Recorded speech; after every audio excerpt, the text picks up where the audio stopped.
Bonjour et bienvenue sur le site apprentissagevirtuel.com. Dans cette leçon, nous allons aborder l'affectation des macros de commande aux boutons de commande de formulaire. Dans ce classeur, nous possédons une macro pouvant effacer l'intégralité de notre tableau. Rendons-nous sur l'onglet Développeur et sélectionnons le bouton Insérer. Nous allons sélectionner le bouton de commande, puis glisser pour le dessiner. Dans la boîte de dialogue d'affectation des macros, nous allons sélectionner la macro Efface tableau. Avant d'en tester la bonne exécution, nous allons modifier le texte du bouton. À présent, cliquons sur le bouton. Nous voyons que la macro s'est effectuée tout à fait correctement.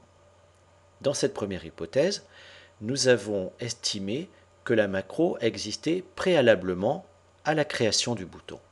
Qu'en est-il si la macro n'existe pas? Recliquons à nouveau sur le bouton Insérer, sélectionnons à nouveau le bouton de commande et à nouveau glissons pour en dessiner un deuxième. La macro n'existant pas dans la liste, il nous faudra cliquer sur le bouton Nouvelle. Excel bascule automatiquement dans l'éditeur Visual Basic et a nommé la nouvelle macro bouton 2, c'est le nom du bouton, clique l'événement qui enclenchera l'exécution de cette macro. À nous alors d'entrer les instructions de cette macro. Par exemple ici, l'affichage d'une boîte de dialogue de bienvenue. Je vais enregistrer ma macro et revenir à mon classeur Excel.